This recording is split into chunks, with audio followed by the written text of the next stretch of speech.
Bonjour, aujourd'hui je vais vous parler de ma propre expérience pour essayer de vous donner des conseils si vous souhaitez que vos enfants lisent plus.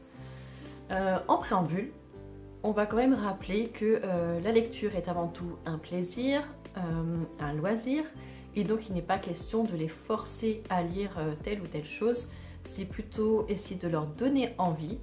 Mais tout le monde n'aime pas les mêmes activités. Il y a des enfants qui seront plus attirés par la lecture, d'autres par les loisirs créatifs, d'autres par le sport. Donc voilà, c'est vraiment juste pour essayer de leur donner ce plaisir-là. Mais sachez que même si tous les petits conseils que je vais vous donner ne marchent pas, bah, ce n'est pas grave, c'est peut-être juste que ce n'est pas leur truc. Voilà. Et aussi vous demander pourquoi vous avez envie qu'ils lisent plus. Est-ce que c'est pour partager des choses avec eux? Est-ce que c'est une question d'éducation? Voilà, d'abord réfléchissez à votre manière de penser avant d'obliger vos enfants sur les épaules de vos enfants à cause de ça, parce que ça risque au contraire de les bloquer. Voilà, donc maintenant que tout ça est dit, je vais vous donner quelques conseils qui je pense peuvent vous aider pour les aider à lire plus. Mais bien sûr, ce n'est que ma propre expérience. Donc voilà, peut-être que ce que je vais vous dire ne va pas marcher sur vos enfants et peut-être que vous aurez d'autres tips pour les autres parents, donc je vous laisserai les lettres en commentaire également. Donc la première chose peut-être à faire, ce serait de leur lire des histoires dès leur plus jeune âge. Même quand ils sont tout petits, qu'ils n'ont qu'un jour ou deux, qu'une semaine ou deux, que quelques mois, leur lire déjà des histoires. Ça fait que vous déjà vous avez l'habitude de leur en lire, donc après vous allez perpétrer les choses jusqu'à un âge plus avancé, jusqu'à ce qu'ils sachent lire tout seuls, et même eux ça les initie à écouter des histoires. Donc même tout petit, vous pouvez très bien leur lire des histoires qui sont faites pour les enfants, mais vous pouvez aussi tout simplement, quand ils sont tout bébés, lire à voix haute votre propre livre. Et même s'il ne comprend pas, il est habitué à votre voix, il est habitué aux intonations, et donc ça peut participer aussi au fait qu'il aime plus tard lire des histoires lui-même.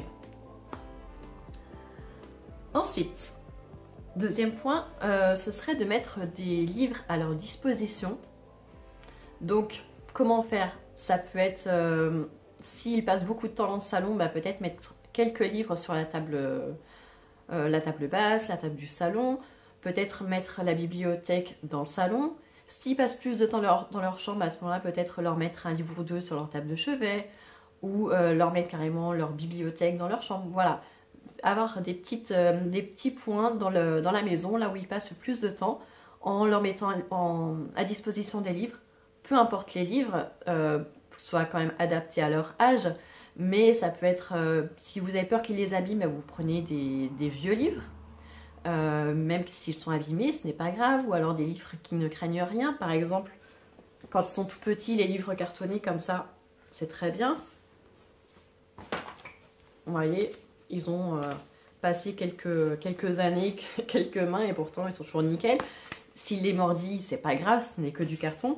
S'ils sont plus grands, testez différents types d'ouvrages, ça peut être des magazines, des BD, des romans, testez toutes sortes de choses, vous les mettez juste à disposition sans forcément leur dire tiens je t'ai pris ça ou tiens tu devrais essayer de lire ça, juste les mettre dans leur champ de vision et peut-être qu'à un moment donné ils vont se poser la question et commencer à les lire. Voilà, ça c'est déjà la deuxième petite chose.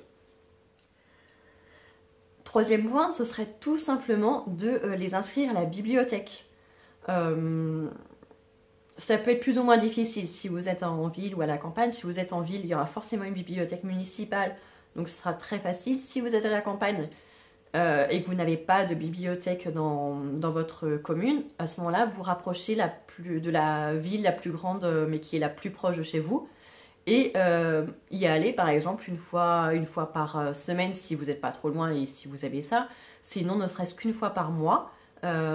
Vous les inscrivez, vous y allez à chaque fois avec eux et vous les laissez un petit peu fouiner dans la bibliothèque. S'ils prennent des livres, tant mieux. Et s'ils trouvent rien, c'est pas grave, au moins vous aurez fait la démarche. Ça aura tout le temps, de toute façon, fait une sortie en famille. Et s'ils ne prennent rien, c'est pas grave. vous, pendant ce temps-là, ça vous permet aussi de pouvoir vous balader et peut-être que vous trouverez votre bonheur. Et bien sûr, ne pas le faire une fois, il faut le faire régulièrement pour mettre en place une routine, tout simplement. La quatrième chose serait tout simplement de montrer l'exemple. C'est sûr que si vous demandez à vos enfants de lire, mais que vous ne lisez jamais, ils vont vous regarder, ils vont vous rironner parce que je dis bah ouais, mais pourquoi toi tu le fais pas à ce moment-là si c'est si bien. Donc la première chose à le faire, c'est de lire. Mais je pense que si vous avez envie que vos enfants lisent, c'est que vous-même vous lisez. Donc peut-être le faire plus en leur présence, quand vous êtes dans le salon ou quand vous les accompagnez chez le médecin et que vous êtes dans la salle d'attente, bah, peut-être sortir votre livre à ce moment-là. Voilà, les petites choses comme ça. Leur montrer l'exemple, je pense que en tant que parent pour des enfants, c'est toujours la meilleure chose à faire dans n'importe quelle situation. Un cinquième point que je pourrais vous proposer, c'est peut-être de lire le même livre, donc adapté à l'âge de votre enfant bien sûr, et peut-être mettre en place des compétitions. Par exemple, celui qui va lire le plus vite, celui qui l'aura terminé le plus vite l'aura gagné. Ou alors peut-être mettre en place un challenge, vous lisez 10 pages par jour ou un chapitre par jour, et puis vous en discutez comme ça chaque jour. Vous pouvez avoir un petit échange sur le livre pour savoir s'il lui plaît et tout ça. Ou même lui expliquer, parce que vous l'aurez lu aussi, donc vous savez de quoi ça parle. Ou par exemple sur un mois, lire le plus de livres possible. Ou alors des petits challenges comme ça, adaptés à vos enfants, à ce que vous aimez faire. Parce qu'il y a des enfants qui marchent beaucoup avec le jeu, qui vont pas forcément s'intéresser à l'histoire, mais rien que le fait d'être en compétition avec sa maman ou son papa ou son grand frère ou sa grande sœur, mais dans ce cas-là, ça sera un jeu pour lui, mais il ne faut pas oublier qu'il l'aura quand même lu. Donc il aura quand même fait l'effort et ça sera toujours bien pour lui. Autre point, tout à l'heure je vous parlais de les inscrire à la médiathèque ou à la bibliothèque municipale. Si je vous disais ça, c'est parce que notamment c'est souvent gratuit ou alors la participation est assez minime. Nous, dans notre ville, là où on est actuellement, c'est gratuit pour les enfants et ça coûte que 15 € par an pour les adultes. Et quand on était en Vendée, c'était carrément gratuit pour tout le monde. Donc voilà pourquoi je vous parlais des bibliothèques et des médiathèques. Mais ce que je vous conseille aussi de faire, c'est de temps en temps, vraiment, enfin après ça dépend de votre budget, de temps en temps, aller avec eux en librairie. Alors je dis bien en librairie, pas forcément à la Fnac et tout, Cultura et tout ça, parce qu'il y a différents rayons, il n'y a pas que des livres, donc ils ne vont pas forcément être concentrés sur les livres. Mais vous allez en librairie, où il n'y a que des livres, et vous leur laissez par exemple 20 minutes ou une demi-heure faire le tour des rayons. Vous les autorisez à prendre un ou deux ou trois, enfin, suivant votre budget, vous adaptez à ce que vous pouvez vous permettre. Les laisser choisir vraiment ce qu'ils ont envie de lire, sans frein, que ce soit des BD, des mangas, des romans, des magazines, enfin, vous leur laissez libre champ d'action, voilà. Et au bout d'une demi-heure ou 20 minutes, la durée que vous aurez estimée, vous rejoignez à la caisse et vous verrez s'ils ont choisi des choses ou si rien les a intéressés. Souvent en librairie, puisque ce sont des livres qui sont neufs, qui sont récents, ils ont pu voir une pub à la télé ou en discuter entre amis.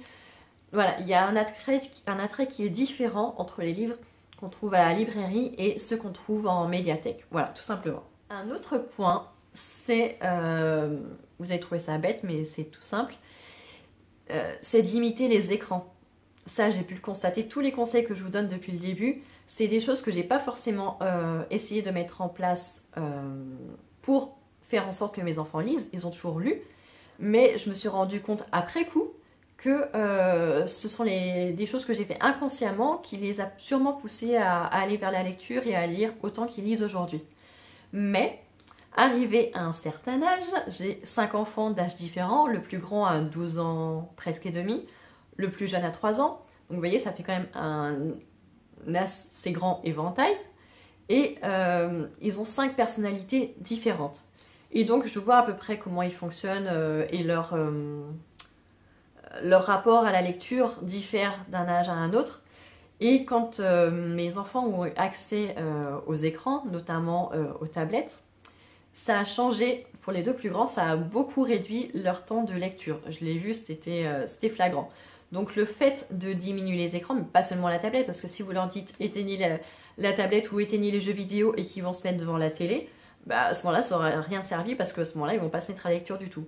Mais si vous mettez un temps d'écran qui est, c'est vous qui choisissez, hein, il n'y a aucun jugement là-dessus, que ce soit une demi-heure ou 1 heure ou 1 heure et demie, vous leur dites bah, à ce moment-là, voilà, il n'y a plus d'écran après cette durée-là, ni jeux vidéo, ni tablette, ni télé, ni console, voilà, plus aucun écran. Ça va dépendre des enfants, mais vous en avez qui vont aller jouer avec leurs jouets et il y en a qui vont se tourner vers la lecture. Donc, je le vois sur mes 5 enfants. Quand je dis c'est bon, les écrans sont terminés, la plupart du temps, ils vont se tourner vers les livres. Peut-être parce qu'on en a beaucoup à la maison, mais voilà, ça marche à tous les coups. Ça marchera peut-être pas avec tous les enfants, mais je pense que ça vaut le coup d'essayer de réduire les écrans ou en tout cas donner une durée limite. Alors peut-être qu'au début, ils vont s'ennuyer. Ils vont peut-être se dire qu'est-ce que je vais faire, ils vont peut-être se traîner dans vos pattes et tout ça. Mais à force de répéter la chose, à ce moment-là, vous leur proposez un livre ou voilà, vous lui dites bah tiens, t'as qu'à lire ça, ça a l'air intéressant et tout ça. Et peut-être que la première fois ils vont refuser, la deuxième fois ils vont refuser, puis au bout d'un moment ils vont peut-être accepter. Et c'est peut-être comme ça que ça va se mettre en route. Un autre point qui peut être intéressant que j'ai aussi expérimenté avec mon fils aîné, parce que alors, mon fils aîné a commencé à lire tout seul alors qu'il avait 5 ans. Ouais, c'était avant le CP, donc il devait avoir que 5 ans. Il a commencé à lire tout seul. Après, il a lu très très vite. Et du coup, c'était très dur de lui trouver des livres parce qu'en fait, il avalait les livres. J'arrivais pas à suivre. À ce moment-là, on n'avait pas encore de bibliothèque municipale à côté de chez nous. Il n'y en avait pas. Donc, il fallait les acheter. Et franchement, il nous ruinait parce qu'il les lisait, mais vraiment trop trop vite. Donc, on a été soulagés quand on a déménagé, qu'on a eu une bibliothèque dans notre ville. Mais après, donc ça, c'était quand il était petit. Et je me suis rendu compte qu'au bout d'un moment, c'est un garçon qui va pas chercher, il va pas fouiner. Donc si je lui donne des livres, il va les lire. Mais de lui-même, je le vois quand on va à la médiathèque, il va toujours au même endroit, plutôt vers des séries en fait. Et quand il n'y a pas le livre qu'il cherche, mais il va pas chercher autre chose pour essayer de trouver quelque chose qui lui plaît. Donc il faut un petit peu lui mettre les choses tout crues dans la bouche. Mais le problème, c'est qu'il lit aussi très vite, donc même quand moi je lui trouve des choses, bah, c'est pas évident de toujours réussir à fournir et à tenir le rythme. Mais il y a des fois où quand lui, il me dit vraiment je trouve rien d'intéressant, à ce moment-là, il faut aller chercher du côté de ses passions qui sont autres que la lecture. Mon fils qui aime beaucoup tout ce qui est foot, tennis et tout ça, et ben, je vais essayer de trouver des livres qui parlent de foot, de sport, d'athlètes divers. Il adore les jeux vidéo, donc pareil, je vais chercher des livres qui vont tourner autour des jeux vidéo. Et en général, ça marche. Donc c'est d'autant mieux s'il y a une série comme ça, où quand il en a fini un, il y en a un deuxième, et ainsi de suite. C'est ce qui s'est passé avec la BD Luca. Je ne l'ai pas ici, elle doit être dans sa chambre. C'est ce qui s'est passé aussi avec la série de romans qui s'appelle Gamer. Je crois qu'on en est au tome 9 et on attend le 10. Donc avec impatience, parce que c'est un par an, donc il a enchaîné les premiers, mais maintenant il faut qu'il attende. Et plus récemment, il a découvert les mangas, et ça nous a offert un univers assez vaste, même si au début, ce qu'il y avait à la médiathèque, c'était pas forcément adapté à son âge, donc ça n'a pas été simple. Mais plus récemment, on en a trouvé d'autres. On a découvert qu'il y avait Mario, en manga, il y a Splatoon, donc c'est pas sorti des jeux vidéo. Donc Animal Crossing aussi, mes filles aiment beaucoup. Donc vous voyez, il y a plein de choses différentes. Des fois, il faut juste fouiner. Il suffit d'un hasard, d'un heureux hasard qui fait que vous allez tomber sur le livre qui va leur plaire. Donc c'est pas toujours simple, il faut parfois les aiguiller. Mais c'est vrai que leur sortir des livres ou des magazines qui traitent de sujets qui les intéressent, bah, ça aidera d'autant plus à se tourner vers les livres. Voilà. Je pense que je suis allée un petit peu partout. Donc voilà, je pense que c'est des choses à mettre en place, peu importe l'âge. Mes fils, les deux plus petits qui ont 3 ans et 5 ans, ils lisent pas encore, mais ils adorent les livres. De même, quand on va à la médiathèque, je leur dis, vous allez choisir 1 ou 2 livres. En général, c'est suffisant parce qu'ils veulent toujours que je leur dise le même le soir. Donc ils vont choisir eux-mêmes leurs livres. Quand ils sont à la maison, si moi je suis pas disponible pour leur lire un livre, ils vont demander à une de leurs sœurs. pas leur frère parce que en général il est trop occupé, mais ils vont demander à leur sœur qui vont leur dire oui ou non, ça dépend de leur humeur, ou des fois ils vont juste les feuilleter eux-mêmes. Donc peu importe l'âge, même s'ils ne savent pas encore lire, ils peuvent être intéressés par les livres. Le tout, c'est de leur montrer l'exemple, je pense, leur en mettre à disposition. Et après, ça viendra tout seul. Et si ça ne vient pas, c'est pas grave. Après, aujourd'hui, j'entends beaucoup des personnes plus âgées dire que les jeunes ne lisent plus. Et je pense pas que ce soit vrai. Il n'y a qu'à voir le nombre de chaînes qui traitent de lecture, que ce soit de personnes de mon âge, mais aussi des beaucoup plus jeunes. On voit que sur TikTok, ça a pris vachement d'ampleur, ce phénomène. Même si c'est vraiment par catégorie, hein, c'est vraiment soit la fantasy, soit la romance, donc c'est vraiment des catégories à part. Mais même quand on va à la médiathèque, il y a beaucoup d'enfants, surtout le mercredi après-midi. Donc je pense qu'il suffit de leur laisser l'espace, de leur montrer, de les guider pour qu'ils lisent. Voilà, je pense pas qu'ils lisent moins qu'auparavant, mais c'est vrai que en pratique, si vous leur fournissez beaucoup d'écrans, ils iront plus facilement vers les écrans. C'est la solution de simplicité et de facilité. Donc peut-être pas céder trop à ça, peut-être essayer de trouver un équilibre, pas non plus leur interdire tous les écrans. Il faut qu'ils vivent avec leur âge et qu'ils aient des choses aussi à partager avec leurs amis. Mais voilà, il faut trouver un équilibre entre les écrans, les jeux de société, la lecture, les loisirs tels que le sport et tout ça. Il y a un équilibre à trouver et je pense que la lecture a sa place parmi ceux-là. Voilà, il faut juste leur laisser le temps et ne pas trop les brusquer. Et je pense que ça viendra tout seul si ça leur plaît. N'oubliez pas que ça peut ne pas leur plaire du tout non plus. Voilà, j'espère que ces petits conseils vous auront été utiles et n'hésitez pas à les